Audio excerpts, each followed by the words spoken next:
15 गते फागुन 11 गते भोजपुरबाट निज महिलालाई भेट्न भनी भोजपुर आएर धरानमा दुवैजना सुमिता तामाङ इटरीबाट आएको र विनेश राणा चाहिँ भोजपुरबाट आइसके पश्चात यहाँ धरानमा भेट भएपछि निज दुईजनाले त्यही न्यू कान्तिपुर होटल एन्ड लजमा गएर कोठा नम्बर 9 मा बसेको भन्ने बुझिन आएको छ र 17 गते उक्त घटना घटिसके पश्चात हामीले विभिन्न तरिकाले हामीले अनुसन्धानलाई साँगुराउँदै गयौँ। साँगुराउँदै जाँदाखेरि उक्त व्यक्तिलाई खोजतलास गर्ने क्रममा हामीले बोर्डरहरू सिल गर्ने, बोर्डरमा चेक जाँच गर्न प्रहरीहरू खटाउने, त्यसपछि भारतीय समकक्षी प्रहरीहरूसँग पनि समन्वय गरेर निजहरूको फोनहरू माध्यमद्वारा हुन्छ कि अथवा ट्र्याकिङ गर्ने प्रयास पनि गऱ्यौँ।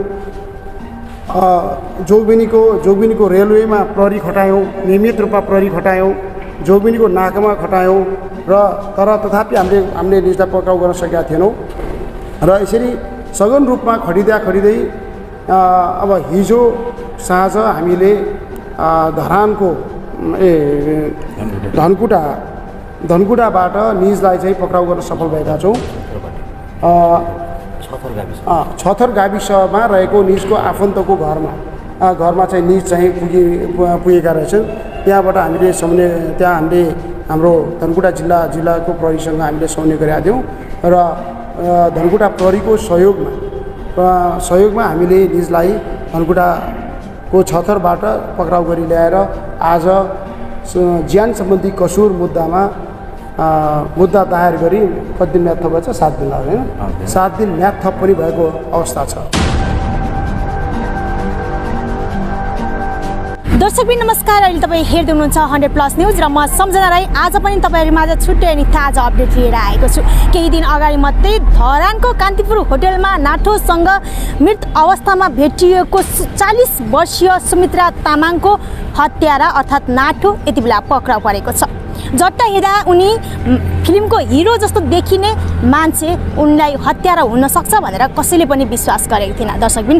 तर उनैसँग 25 वर्षीय दिनेश राणासँग विगत 1.5 वर्षदेखि 39 वर्षीय सुमित्रा तामाङको नाजायज सम्बन्ध रहेको यति बेला प्रहरीले खुलाएको छ र घटना घटेको केही समयमै प्रहरीले यति तीव्र तरिकाले अनुसन्धान गरेर सुमित्रा तामाङको प्रेमी फरार थिए, उनलाई मारेर रातारात होटलमा भने यति बेला उनलाई पक्राउसम्म गर्न सफल भएको छ र प्रेमीको बयान सुन्दा दर्शकबिन तपाईँ अनि हामी नै छक्क पर्छौँ। अर्काको श्रीमतीसँग एक त नाजायज सम्बन्ध राखेर होटलमा रात बिताउँछ भने उसलाई यतिसम्म जेलस फिल हुँदो रहेछ कि दर्शकबिन उक्त मृतक सुमित्रा तामाङ अरू कसै केटासँग उसकै अगाडि फोनमा बोल्दाखेरि उनले आफूलाई जेलस फिल भएको र कुटी मारेको उनले यति बेला बयान दिएको छ। दुवैजना अत्याधिक रूपमा मादक पदार्थ सेवन गरेको र निजहरू बीच केही कुरामा खटपट भएको हुने कुरा बुझिएको छ। त्यो चाहिँ पक्कै पनि हेर्दा यहाँ अहिले प्रारम्भिक रूपमा बुझ्दाखेरि चाहिँ कुनै एउटा पुरुषसँग निज चाहिँ फोनमा कुराकानी गरेको सुनेपछि मलाई रिस उठ्यो र त्यो आवेगमा मैले थाम्न सकिनँ र यो घटना घटेर गयो भन्ने खालको कुरा चाहिँ उसले गरेको छ।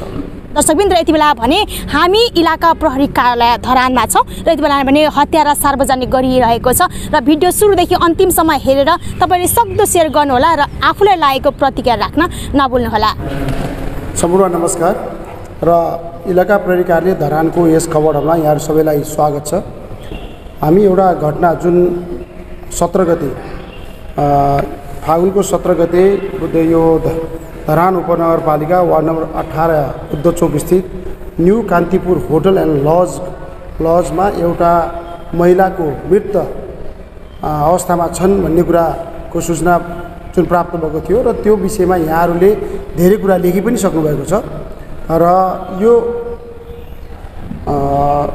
यो जुन सुमित्रा तामाङको मृत्यु छ यो चाहिँ यो आफै मरेको नभइकन हत्या हो भन्ने विषयमा यहाँ लेखि पनि सक्नु भएको छ।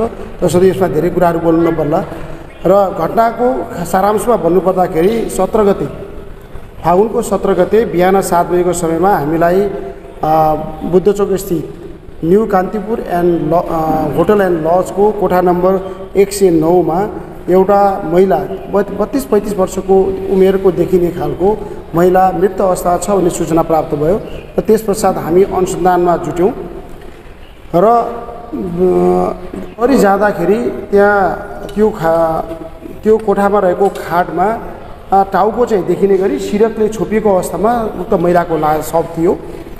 र पछि हामीले त्यो त्यहाँ महिलासँग भएका अन्य सामानहरू बिलोङ्गिङ्सहरू जे थिए सरसामानहरू थिए त्यसबाट हेर्दाखेरि जिल्ला 5 स्तर मिक्लाचुङ गाउँपालिका वार्ड नम्बर 1 सरङ डाँडा वतन भएको वर्ष 39 की सुमित्रा तामाङको शव रहेको भन्ने कुरा त्यहाँबाट खुल्न आयो। र अनुसन्धानको क्रममा निज महिला सुमित्रा तामाङ एकजना पुरुषसँग सँगै आएको 15 गते आएको र घोपामा उपचारको क्रममा आएको भन्ने कुरासम्म खुल्न आयो। र होटलको इन्ट्री हेर्दाखेरि जीवन मगर भन्ने व्यक्तिको नाममा इन्ट्री गरेको र दुईजना बस्ने गरी इन्ट्री गरेको देखियो। र त्यसमा प्राप्त फोन र अन्य हिसाबले हामीले त्यसलाई गर्दै गयौँ, अनुसन्धान गर्दै गयौँ। र त्यो पुरुष को थियो र त्यो पुरुष चाहिँ उक्त घटनामा त्यहाँ थिएन र उक्त व्यक्ति त्यहाँबाट लापत्ता भइसकेपछि हाम्रो जुन हामीले सबलाई घटनास्थल तथा लासको प्रकृति मुचुका गऱ्यौँ। गर्ने क्रममा महिलाको हत्या गरिएको भन्ने कुरा लगभग त्यहाँबाट चाहिँ प्रारम्भिक अनुसन्धानले हामीलाई बतायो। र सँगसँगै पुरुष त्यहाँबाट लापत्ता हुनु 2 दिन सँगै बसेको पुरुष सँगै आएर बसेको मान्छे लापत्ता हुनु भनेपछि पक्कै पनि निजको संगता हुनुपर्छ भन्ने हिसाबले हामी निष्कर्षमा पुगेर अनुसन्धान गरेका थियौँ। र निज व्यक्ति को हो त भन्ने क्रममा हामीले अनुसन्धान गरेको क्रममा जिल्ला धनकुटा पाखरीबास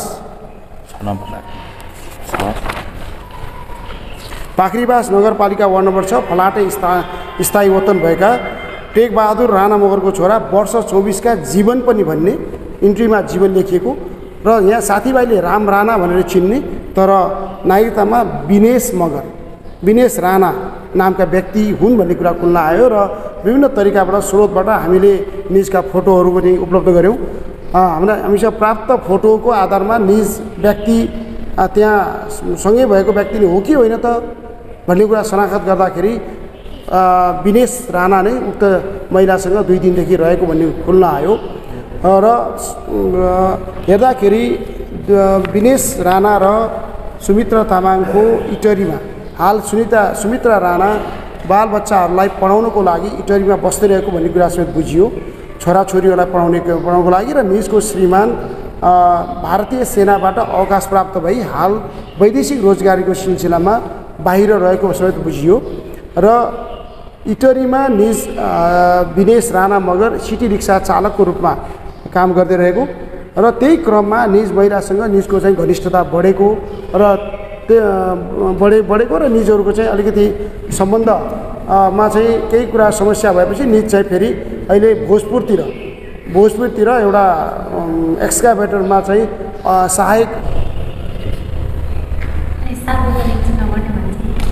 आउँदैछ मानिसहरू छ। सर उहाँले चाहिँ के कारणले चाहिँ त्यसरी हत्या गरेको रहेछ अलिकति कुरा हुनुहुन्छ? अहिले प्रारम्भिक रूपमा हामीले बुझ्दाखेरि अब विनेश राणा मगरको पारिवारिक अवस्था पनि अलिकति समुदर नरहेको श्रीमती र बच्चाहरू जुन छन् तिनीहरू चाहिँ माइतमा नै बस्ने अलिकति सम्बन्धमा खटपट आएको र निज चाहिँ यतैतिर इटरीमा सिटी रिक्सा सञ्चालन गर्न बस्दै आएको अवस्थामा सुमित्रा तामाङसँग भेट भयो र सुमित्रा तामाङसँग उसको घनिष्ठता जुन थियो घनिष्ठता अलिक प्रगाढै भएको जस्तो हामी देखिन्छ अनुसन्धानको क्रममा। निजहरूको फोन सम्पर्क र त्यहाँ त्यो टोल छिमेकमा उनीहरूको सम्बन्धलाई लिएर उठेका प्रश्नहरू त्यसलाई हेर्दाखेरि अलि उहाँहरूको सम्बन्धमा अलिक प्रगाढता रहेको भन्ने कुरा बुझिन्छ।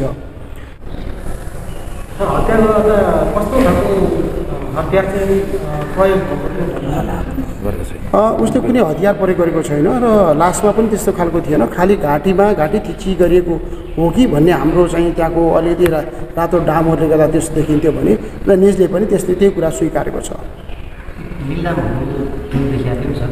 केही निलाम छ, केही कुटपिट पनि गरेको निजहरू। हजुर अब पहिले प्रगाढ सम्बन्ध भने होइन, प्रगाढ सम्बन्धको अर्थ यहाँलाई के लगाउन मिल्छ?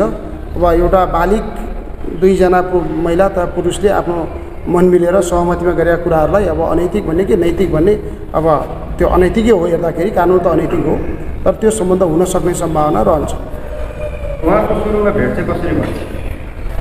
इटेरीमा सिटी रिक्सामा चलाउने क्रममा नै भेट भएको भन्ने बुझिएको छ।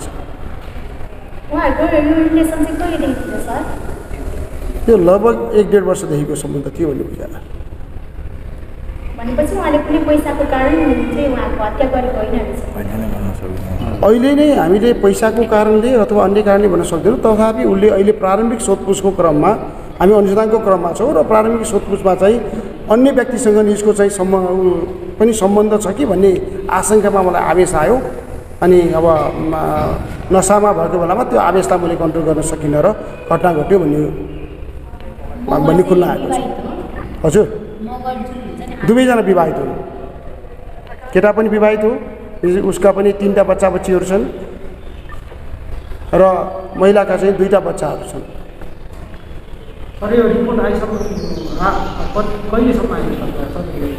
अब चाँडै नै होला यो कुराहरू चाहिँ हामी समन्वय गर्दैछौँ, बिपी कोइरा स्वास्थ्य विज्ञान प्रतिष्ठानसँग समन्वय गर्दैछौँ र चाँडै नै अब पोस्टमार्टम रिपोर्ट पनि प्राप्त हुन्छ र सँगसँगै हामी अनुसन्धानका अन्य क्रमलाई जोडेर हामी एउटा निष्कर्षमा पुग्न सक्छौँ। केटोले यो नियोजित ढङ्गले अथवा पहिले नै मैले चाहिँ मार्छु भनेर चाहिँ त्यो घटना गराएको चाहिँ अहिलेसम्म प्रारम्भिक रूपमा चाहिँ त्यस्तो देखिएको छैन। 2 दिन चाहिँ बस्नुभयो, उहाँहरूको चाहिँ प्लानिङ चाहिँ कस्तो थियो? अझै केही समय बस्ने घुम्न जाने धरानहरू त्यस्तो कुन प्लानले दिनुभएको रहेछ धरान? 2 दिनसम्म बस्नु केही त्यस्तो खुलेको छ?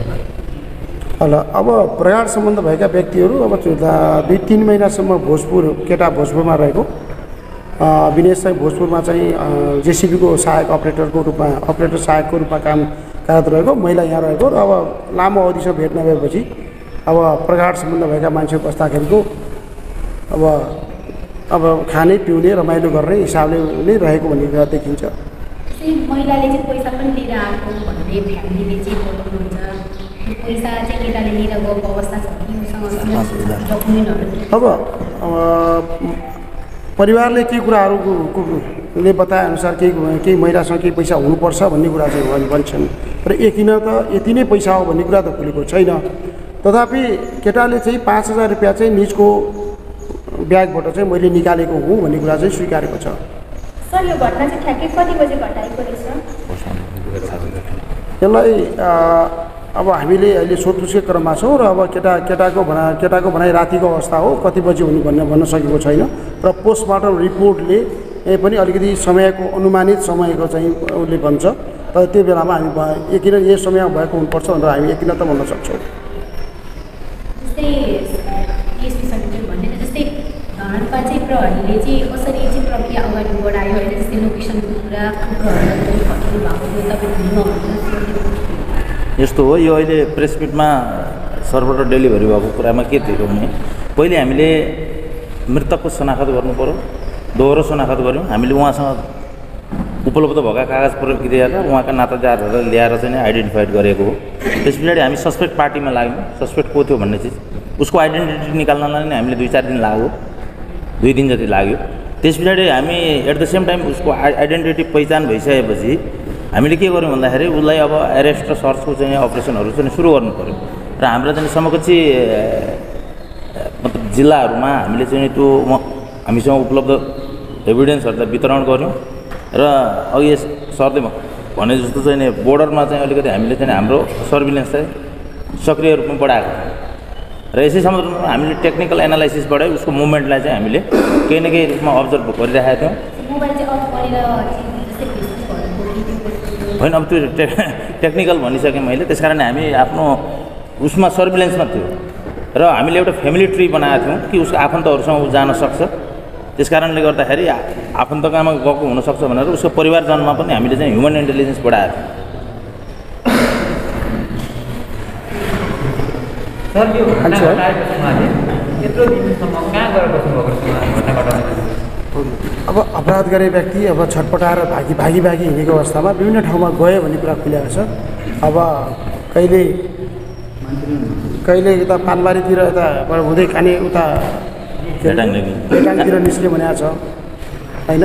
अनि खनारमा पुगेको देखिन्छ उसको टेक्निकल एनालाइसिस गर्दाखेरि त्यहाँबाट स्विच अफ भएको देखिन्छ घरि उसको फोन जोगबनीमा देखिन्छ विराटनगरको रानीमा देखिन्छ र सँगसँगै हामीले एनालाइसिस गर्दै जाँदा धनकुडा पनि देखियो भनेपछि ऊ विभिन्न ठाउँमा चाहिँ अब ऊ भौतारिएर हिँडेको अवस्था चाहिँ छ योभन्दा पहिले कुनै हत्यामा कुनै ड्रग्सहरू